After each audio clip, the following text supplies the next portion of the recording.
Ya de vuelta, a ver, buenos días. Hola, profe. A ver si te Ya, dejaron, buenos días. te dejaron solita tus compañeras, quién sabe dónde andan.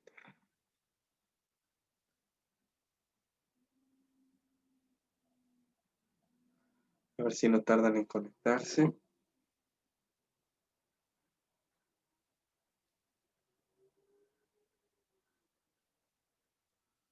Vamos a esperar a ver. Esa Lupita.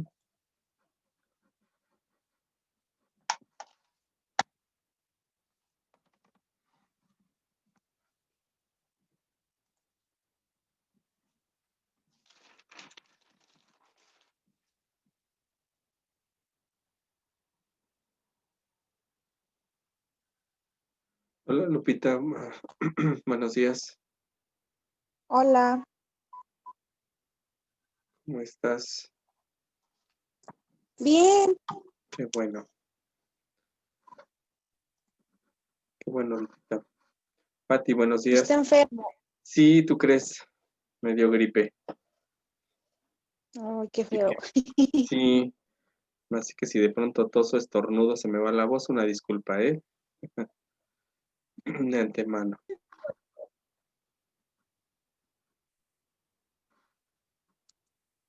Pero bueno, esperar a que se pase solo, Lupita, porque si voy al médico me vayan a mandar al hospital y no quiero pasar todo el estrés.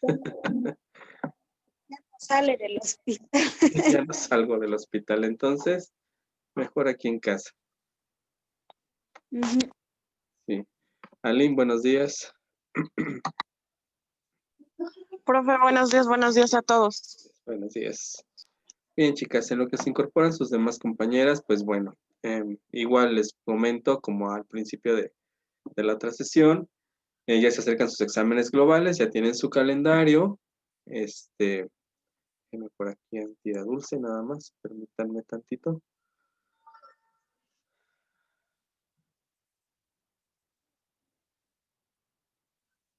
A ver, ya está dulce, ok. Bien, les comentaba, este, pues se acercan sus exámenes globales, igual recuerden que va a ser escrito por plataforma, obviamente, igual todo está sacado de lo que vienen siendo los materiales que les he enviado, no hay nada que no hayamos visto que no esté en su examen, ¿eh? Así que no hay pretextos para no pasar. Si no estudian, pues entonces ahí sí ya no, ¿verdad? Bien, también pues viene su entrega de trabajos de este fin de mes, así que este trabajo de esta materia me lo van a entregar el día 15 de diciembre, por favor. Tienen hasta las 8 de la noche para entregarme su trabajo. ¿Vale? Oiga, profe, Sí, una pregunta. sí, Dulce. ¿Las fechas que nos está dando es solamente para que se lo enviemos a usted? Sí, O estos sea, son evidencias de este trabajo de fin de mes. ¿Sale? No hay ok. evidencia. Bueno, todavía no sé cómo se los van a hacer llegar a dirección. Déjenme checar en dirección y ya les comento, o ya dirección les mandará en su momento, cómo le van a entregar ellos los trabajos, ¿sale? Pero por el momento es la calificación que pues corresponde a los meses de noviembre, diciembre, ¿sí? Por una parte.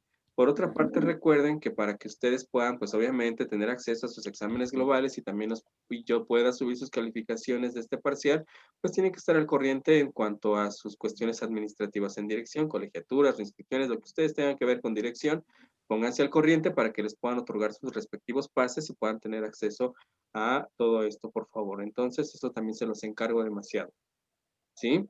Entonces, este trabajo en evidencias, en fotos, obviamente, como lo hemos estado haciendo, pues tienen hasta el 15 para entregármelo. Tienen una semana todavía.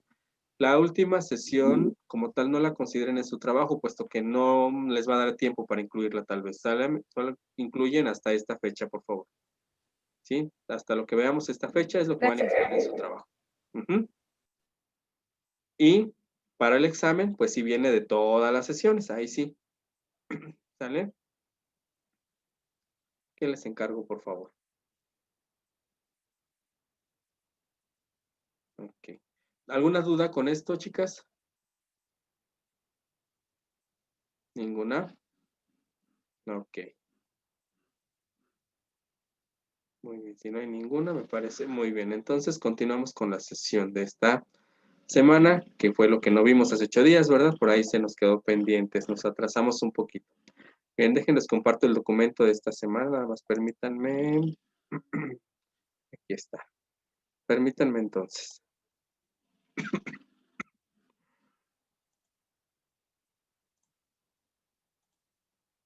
Ok, bien chicas, espero que ya se vea, me dicen si ya se cargó, si ya alcanzan a ver, ¿sí? Sí, Ok, ya se ve, profe. bien, entonces déjenme regresarlo hasta el inicio. Bien, no sé si vieron el documento, si lo leyeron, chicas, Dulce, Lupita, Ali, ¿sí? Sí o medio, que quién sabe qué hicimos, pero... Ok, más o menos. Bien, este documento, o bueno, estos temas que vamos a retomar de manera rápida en este momento, ya los vimos, ¿se acuerdan que vimos nosotros lo que fue parte del conductismo? Conductismo operante, conductismo clásico, ¿recuerdan ustedes? Bueno, cuando estuvimos viendo lo que era el conductismo, vimos los conceptos de generalización y de discriminación de los estímulos para el aprendizaje. ¿Sí recuerdan eso, Dulce? Sí, Lupita, ¿también lo acordamos? Sí, Ok, bien. Entonces, retomando de manera rápida, digámoslo así, retomando lo que es el aprendizaje, bueno, no el aprendizaje, sino más bien esta parte de condicionamientos clásico y operante. Recuerden que el condicionamiento clásico pues nos hace referencia a estímulos condicionados que nos van a dar como consecuencia una respuesta condicionado. Y en el condicionamiento operante recuerden que son la conducta que se presenta, la conducta operante del momento, a la cual también se le va a dar estímulos, pero aquí vamos a utilizar los refuerzos de manera positiva y negativa en diferentes intervalos, en diferentes momentos, dependiendo qué es lo que pretendamos, ¿no? Entonces, aquí tenemos que checar esa parte de cómo se va a aplicar esta parte conductual en el condicionamiento operante. Sin embargo, en lo que es el condicionamiento clásico, vienen dos conceptos que yo les mencionaba en ese entonces muy relevantes, que son generalización y discriminación. Yo les hablaba en ese entonces, bueno, o lo importante que es discriminar entre lo que se nos presenta en el aprendizaje para podernos quedar con algo significativo. Yo les ponía de ejemplo en aquel entonces como mi gato, ¿no? Podía discriminar el sonido de la bolsa que tienen sus croquetas contra el sonido de otras bolsas. Entonces, cuando él escucha el sonido que es el de su bolsa de croquetas, sabe que es las croquetas y va a tener una respuesta y va a estar ahí y sabe que se le va a dar de comer. Y si escucha otras bolsas similares, a veces también se confunde y puede pensar que son, pero si yo le pongo una bolsa de papel o otra bolsa distinta, él no lo relaciona con lo que es la que es su comida. Entonces hay una discriminación. A eso le llamamos discriminación. Pero también dijimos que había una generalización cuando de pronto generalizan todos los estímulos como parte de la respuesta que van a dar. Entonces, si ustedes leyeron, pasando a esta parte, ¿sí? Viene el ejemplo de Alberto, ¿verdad? Y su temor a las ratas, ¿sale? Ok. Alberto, con este ejemplo que ustedes tienen y que es parte de la teoría de Pavlov, ¿verdad? Del condicionamiento clásico, pues bueno, con este ejemplo ustedes pueden ver que em, Alberto puede reaccionar de manera similar o de manera, digámoslo, em, ¿cómo les puedo decir? En este ejemplo que se nos está poniendo, Alberto no pudo discriminar, generalizó un estímulo que le causa temor, relacionó lo que eran las ratas blancas con un conejo, causándole el mismo temor. ¿Por qué? Porque considera, o por la similitud, pues él lo generaliza, como si fueran todos iguales, ¿no? No discrimina entre lo que es una rata y es un conejo y que son diferentes y que pudieran no causarle el miedo, ¿no? Entonces, aquí la generalización tiene que ver cuando relacionamos toda esa parte. Por ejemplo, si, no sé, Dulce le tiene miedo a las serpientes, ¿no? A lo mejor ella generaliza las serpientes con cualquier gusano que se arrastre o incluso con las lagartijas, ¿no? Que son parecidas y puede generalizar su temor, ¿sí? Sin relacionando a todas como parte de estas características que tiene, ¿no? Con una serpiente. Muy diferente sería si ella discrimina, ¿sí? Y entonces puede hacer la diferencia entre lo que es un gusano que se arrastra, entre lo que es la serpiente y entre lo que es una lagartija y puede diferenciar, ¿sí? Y entonces a lo mejor ya ni la lagartija ni los gusanitos le van a causar miedo, pero nada más la serpiente. Sin embargo, a lo mejor Dulce generaliza a todos, ¿no? Entonces aquí vamos a ver estos dos conceptos. Estos conceptos los vamos a ver también en el aprendizaje, porque es donde vamos a ver también esta relación de discriminar entre los estímulos o de generalizar. Entonces, aquí estábamos hablando con el ejemplo de Alberto, pues de la generalización, ¿sí? Y también, pues de lo que es discriminar. Ajá. Hasta ahí, esa parte sí nos queda clara, la generalización y la discriminación de los estímulos, ¿veré?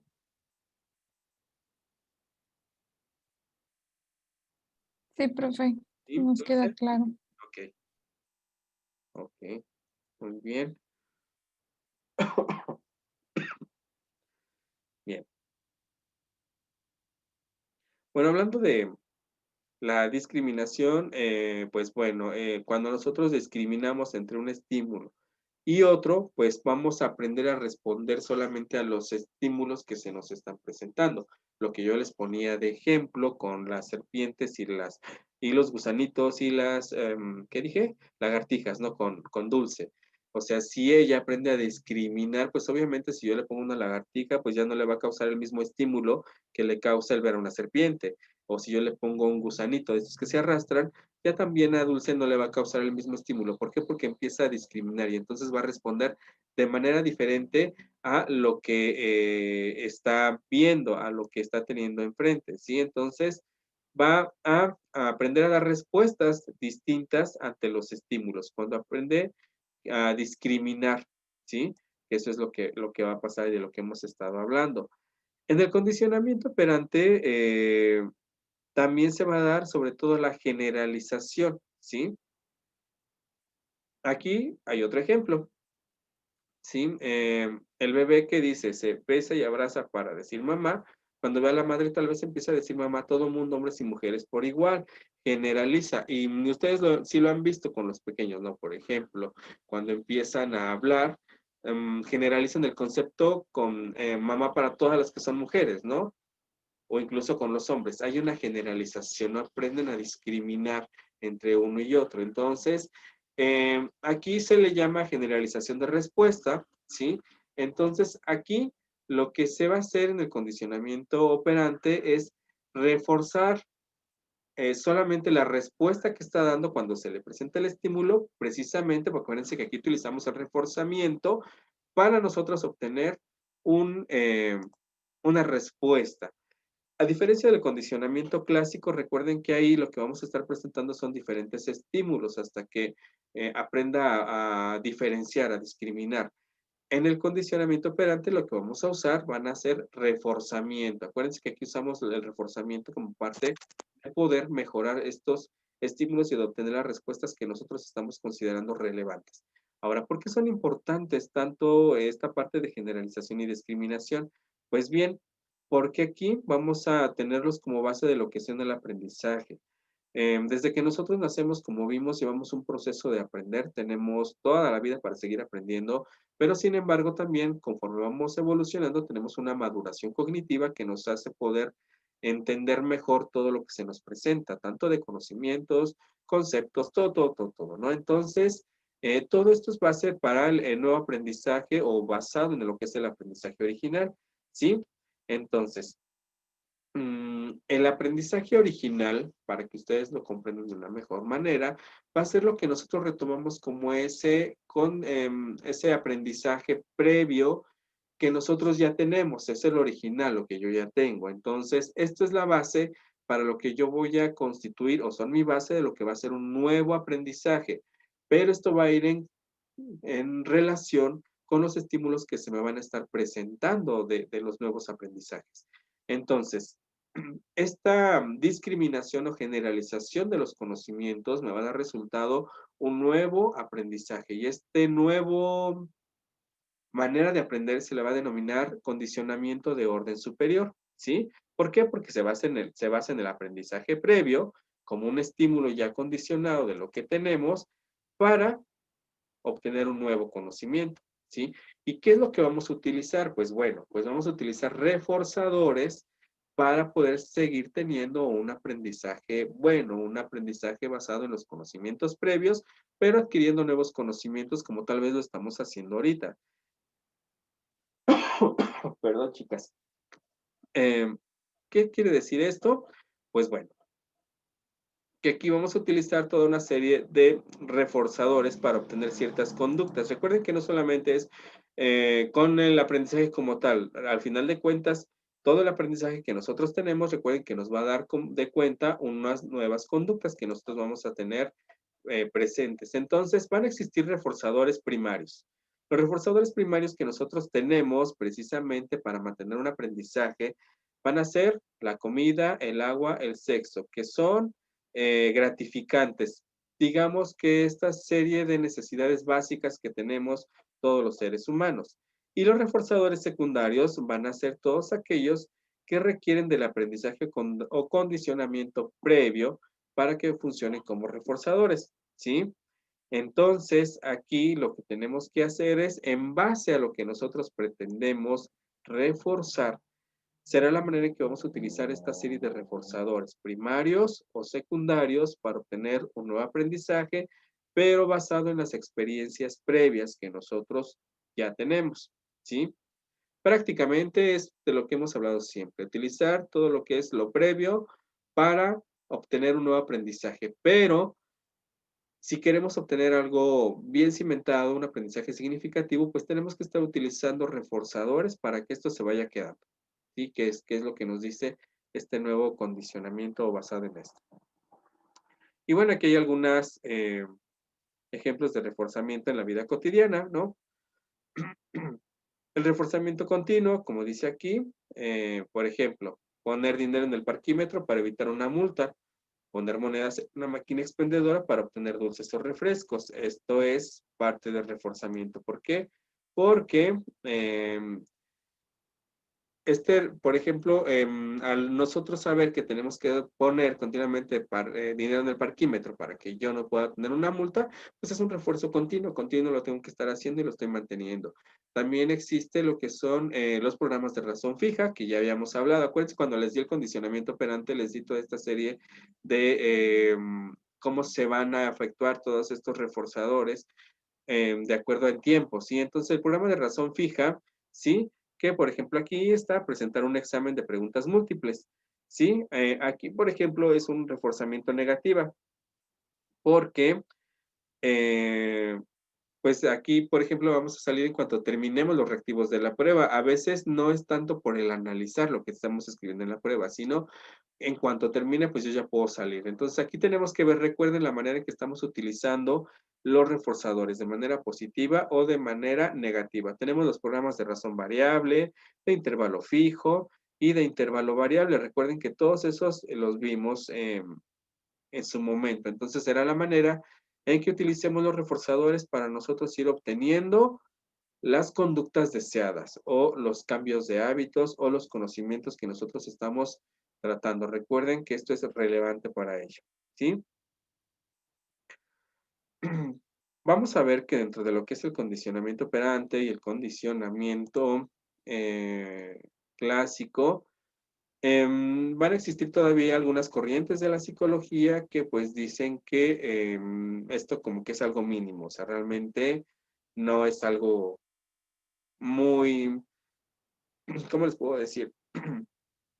No sería algo relevante, digámoslo así. Entonces, nos dicen que pues para muchos la conducta deseada es involuntaria, ¿sí? Mientras que el aprendizaje activo y la conducta deseada, por lo que en general es voluntaria. Aquí se habla de la disposición que tiene el sujeto para aprender o no aprender, ¿sí?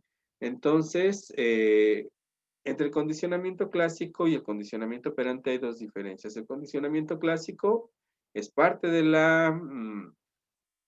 del aprendizaje pasivo, por eso yo les decía que esto lo vamos a ver relacionado con la escuela tradicional, donde el alumno no participa en su proceso de aprendizaje, mientras que en el condicionamiento operante, pues realmente es un procesamiento de aprendizaje activo, donde el alumno participa en su proceso de aprendizaje, ¿no? Entonces, en todo caso, ambos condicionamientos están sujetos a la extinción y recuperación espontánea, es decir, utilizar los refuerzos, la manera en que se están dando los estímulos para generar una conducta hasta que se extinga la conducta que no queremos y en cualquier momento también retomarla. Y aquí también utilizamos los conceptos de generalización y discriminación, ¿sí? Entonces, al final de cuentas, ambos condicionamientos, pues lo que relacionan son estímulo-respuesta, están trabajando sobre ello. Sí, la manera de aplicarlo, pues es distinta en cada una de las corrientes, como ya lo hemos visto anteriormente. Ahora bien, em, para finalizar con esto, pues bueno, tenemos que hacer diferencia entre dos partes importantes. Lo que son el aprendizaje y lo que es el estudio. Bien, el aprendizaje, pues como ya hemos hablado mucho, es el resultado de experiencias, es en base a teorías, es un proceso mediante el cual desarrollamos nuestras habilidades, destrezas, actitudes, asociamos estímulos y sobre todo más bien basado en experiencias. Mientras que un estudio como tal es una investigación, ¿vale? Basado en ciertos puntos. Aquí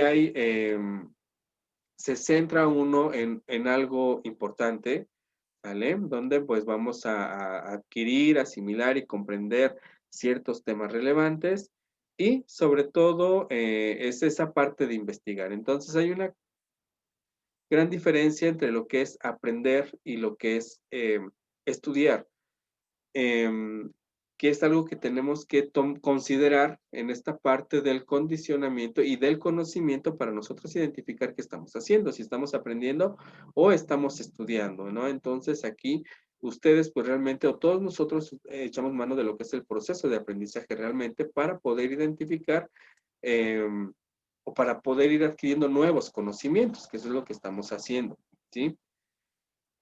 ¿Dudas hasta aquí, Beren? No, profe. ¿No? Ninguna. Dulce, No, ninguna, profe. ninguna, Lupita, No, Lick. ¿no? Aline, ¿tenemos dudas? No, profe, gracias. Ok, Patti. Bueno, Patti no sé dónde está. Bien, entonces, esto ya lo habíamos comentado precisamente con todo lo que era el condicionamiento clásico y operante, que también viene en su examen, ¿eh? Así que lo tienen que analizar mucho. Bien, les voy a cerrar esta presentación y les comparto lo de esta semana, ahora sí. Nada más permítanme cambiarle aquí.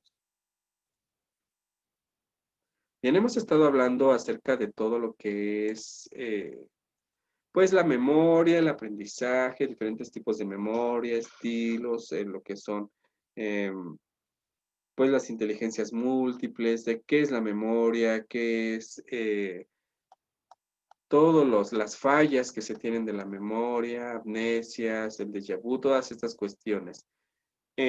Aproximadamente como en la tercera sesión, cuarta sesión, no recuerdo bien, hablamos acerca de lo que eran las neurociencias. Creo que Bere, pues ya vimos neurociencias, ¿verdad? Con Bere. Con Lupita, no sé si ya vio neurociencias.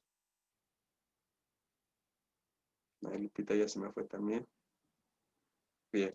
Bueno, ya hablamos un poco y les comenté en ese entonces un poco de qué son las neurociencias. Las neurociencias dijimos que son todas estas ciencias que se van a encargar de estudiar el cerebro en sus funciones y estructura. Y encontramos pues a la psicología, a la pedagogía también, encontramos también por ahí a la neurología, encontramos a la psiquiatría, la química, la física, ¿no? Que son parte de estas ciencias que se van a encargar de estudiar la estructura del cerebro. ¿Por qué es importante estudiarlo? Pues bueno, porque todos los procesos que hemos venido hablando de aprender, de memoria y demás, pues son parte de las funciones cognitivas que desarrolla nuestro cerebro. Entonces, por eso es importante. Ahora bien, por ahí con Bere habíamos visto anteriormente, disculpen aquí, pegué mal mi diapositiva, habíamos hablado acerca de las diferentes pruebas que se tienen que hacer para hacer una evaluación neuropsicológica. Esta es una ciencia nueva, es una ciencia de moda, no de moda, pero sí muy importante porque hoy en día nos ayuda a descubrir mucho más y a entender precisamente las funciones del cerebro, qué es lo que hace, cómo se estructura, qué hace cada área. Entonces, hoy relacionando todos los problemas que pueden existir de aprendizaje, en la memoria, pues tenemos que hacer forzosamente pruebas neuropsicológicas. Hoy ya no basta nada más ir con el psicólogo o ir con el psiquiatra o ir con el pedagogo, con el psicopedagogo, no. Hoy ya incluso pues se tienen que abordar a estos especialistas, a los neuropsicólogos, ¿sale? A los neurólogos, para poder determinar a veces el daño que tenemos o los problemas que está pasando en nuestra mente, nuestro cerebro, digámoslo así, y que van a presentar problemas de lenguaje, de aprendizaje, de movimiento, todo lo demás, ¿sí? Entonces se analiza por áreas. Entonces hoy es importante hacer un diagnóstico neuropsicológico. Hoy ya como pedagogos, pues ya tenemos que considerar a las neurociencias, tenemos que considerar al neuropsicólogo, al neurólogo, como parte de los especialistas que nos van a ayudar a determinar cuáles son los déficits, cuáles son las lesiones o disfunciones cerebrales que se van a presentar, ¿sí? Y vemos aquí relacionados algunos ejemplos de estos problemas que se pueden presentar y que tienen que ver, como son las afasias, las amnesias, y ahorita vamos a hablar un poquito más de ellos, sí que son problemas que tienen que ver con el funcionamiento del cerebro en muchas ocasiones, que es lo que les he comentado. Entonces, para que nosotros podamos realizar primero, o más bien, algo que quede claro, chicas, y se los comentaba yo por ahí a ver en su grupo.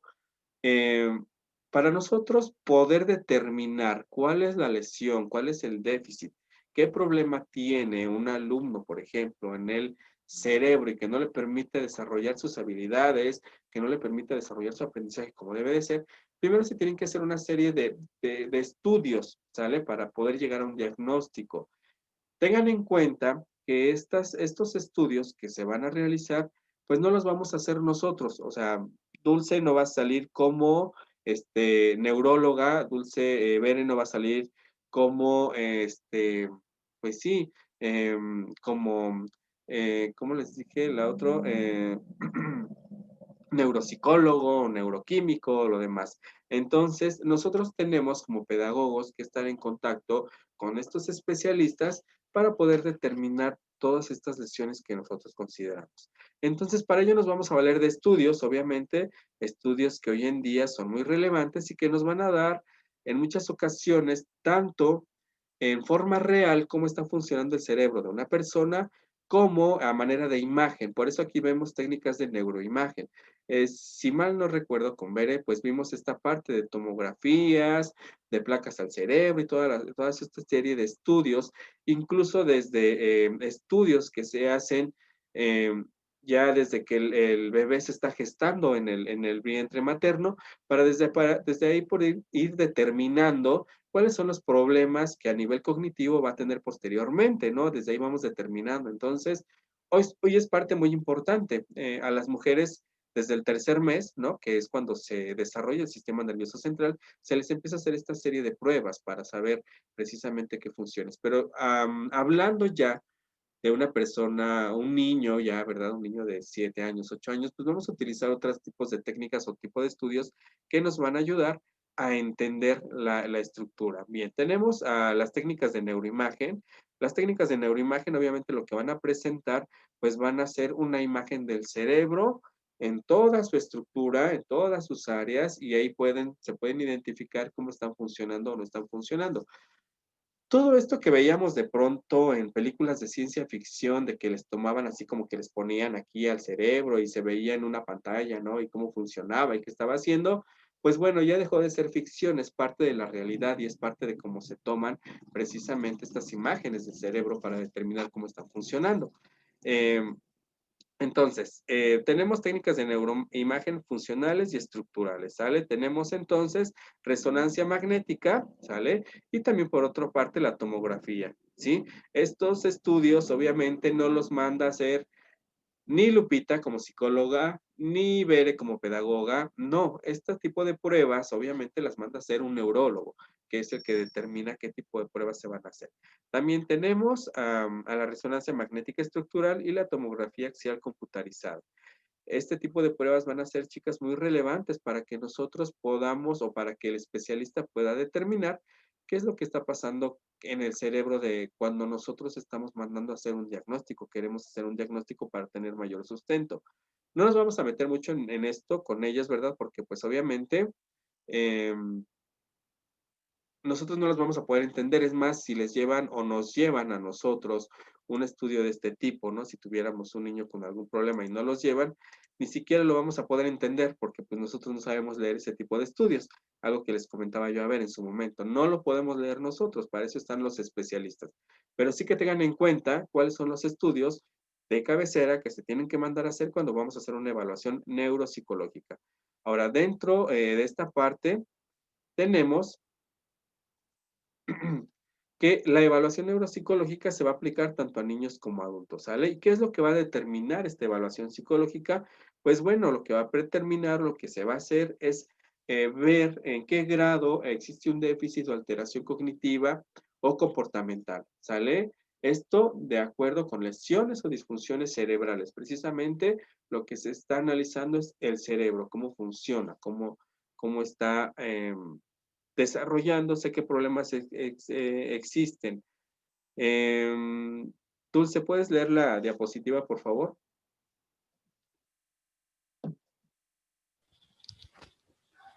Aunque está dirigida a la evaluación de pacientes con déficits neuropsicológicos, en la actualidad se ha extendido a otras poblaciones.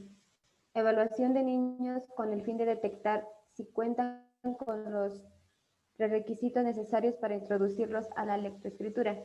Pacientes que cursan con algún trastorno mental, como por ejemplo depresión, esquizofrenia, estrés postraumático, psicología forense, entre otros.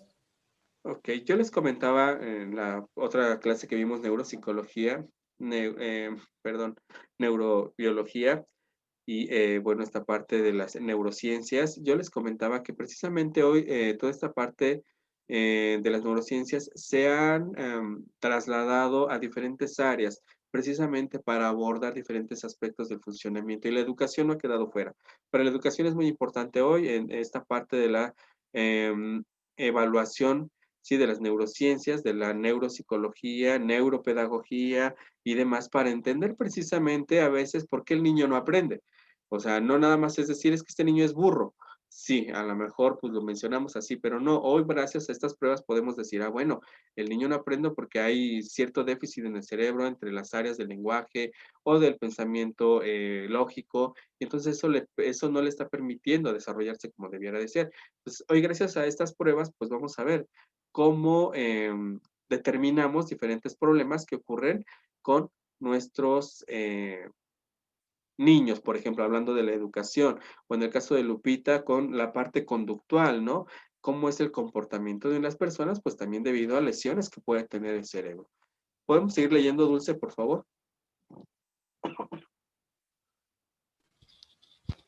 Procesos a evaluar. Lenguaje, memoria, percepción, motricidad, funciones ejecutivas. Síndrome resultantes, afasia, amnesia, agnosia, apraxia, síndrome disejecutivo, demencias. Uno o varios procesos. Por ejemplo, en la afasia de Broca es común encontrar déficits en casi todos los procesos, excepto la memoria y los perceptuales. Ok, chicas, pues como ven, en el caso de estar analizando precisamente el funcionamiento del cerebro, pues aquí encontramos dos de los Funciones ejecutivas, las funciones ejecutivas son todo lo que hacemos con todos los procesos cognitivos, entre ellos pues vemos a la memoria, el lenguaje, también todo lo que es el aprendizaje, pues es parte de todas las funciones. Entonces vemos que todos estos procesos los podemos evaluar mediante esta valoración que hacen las neurociencias o eh, en esta parte de cómo la neurología, pues la vamos a aplicar a la educación para poder entender este tipo de problemas, como las afasias, las amnesias, las gnosias, todos estos problemas que nosotros vemos aquí, ¿sí? ¿Cómo nos van a repercutir en la educación o en la conducta de un individuo? Y entonces vamos a poder saber por qué ese comportamiento o por qué no está aprendiendo. O sea, ya no vamos a decir nada más de no aprende por esto, no aprende por lo otro. Ya tenemos un sustento más al poder evaluar precisamente el funcionamiento del cerebro de la persona que nosotros estamos analizando, del niño, del individuo, ¿sí? Para hacer una prueba de diagnóstica, pues no nada más es también agarrar y mandarla a hacer. Tienen que considerar que esto es un trabajo multidisciplinario, no nada más es del neurólogo, neuropsicólogo, neuropedagogo o del psicólogo, el psiquiatra. Aquí hay una relación de profesionistas que va a intervenir para poder hacer esta serie de diagnóstico y mandar una prueba. Entonces, en mucha todavía de nuestra cultura, muchas personas, muchas familias, pues consideran que el psicólogo, que el psiquiatra, que el neurólogo son como para, pues, es porque no estás mal de la cabeza y no sabes, no entiendes y que estás loco. Y entonces muchos se oponen en muchas ocasiones a este tipo de especialistas para poder tratar ciertos problemas. Entonces, por eso es importante cuando se va a hacer un diagnóstico, se considera necesario mandar a este tipo de especialistas, pues hay que hacer una solicitud previa del paciente familiar, ¿verdad? O del médico tratante, que son los que van a encargarse de hacer esta valoración y de hacer esta recomendación y además de mandarlo a donde debe de ser. Hacer entrevistas, hay que aplicar una serie de batería de pruebas. Esta batería de pruebas también se vuelven pruebas psicológicas, pruebas aplicadas tests, digámoslo así, donde vamos a recuperar información relevante que necesitamos, a veces no solamente del paciente, del alumno, del adulto, no, sino también de todo lo que es su entorno. De ahí vamos a recuperar mucha información porque eso nos va a ayudar a entender mejor el porqué de la conducta o el por qué tal vez puede estar de esa manera, ¿no? Entonces, eso nos va a seguir. Hay que hacer un reporte, ¿sale? Y em, hay que hacer, de base a los estudios y demás, pues sacar un resultado que se va a mandar al familiar o al médico tratante, obviamente con toda esta estructura de análisis, de, de los exámenes que se hicieron y demás, podamos determinar cuál es el problema y podamos en nosotros iniciar una serie de acciones para ayudar al paciente, ¿sí? Que es lo que hacemos en este caso, o sería con nuestro alumno, por ejemplo. Entonces, no solamente es agarrar y mandarlo. Bien, para nosotros hacer todo este estudio, bueno, chicas, cabe mencionar que nosotros generalmente no lo vamos a hacer porque se van a encargar los especialistas de hacerlo, pero que sí que sepan parte, porque de aquí también vamos a participar como docentes, por ejemplo, o la parte de psicólogo como Lupita, pues tienen que entender cómo es el sujeto, ¿no? Y tenemos que recabar ciertos datos que le van a ser relevantes, por ejemplo, a Dulce, si tiene un alumno con problemas, le va a ser relevante la información que ella observe, que ella obtenga, y que le pueda pasar a Lupita y que Lupita pueda tratar como psicóloga y que Lupita a su vez pueda mandar al neurólogo, ¿no? Para ir viendo precisamente estos problemas. Entonces, tenemos que hacer una historia clínica. Una historia clínica es parte de lo que es la enfermedad que presenta el individuo. Esta generalmente la hace la parte médica, ¿sí? La parte de médicos. Aquí va a depender del tipo de problemas, ¿sale? Y entonces vamos a ver que hay descripción de la enfermedad, antecedentes y médicos psiquiátricos del paciente, antecedentes educativos, y aquí es precisamente donde entramos nosotros dentro de su historia clínica para ver cómo ha evolucionado, ¿sí? Historia del desarrollo. Esto es parte también de lo que nosotros podemos recabar en muchas escuelas. Se aplican esta serie de test, de pruebas a los padres para investigar siempre sobre el desarrollo del alumno, cómo ha evolucionado desde que nace hasta la fecha que va. En la psicología se manejan muchas de estas pruebas, Lupita, ¿no? Para poder determinar precisamente esto. Todos los antecedentes familiares, ¿sí?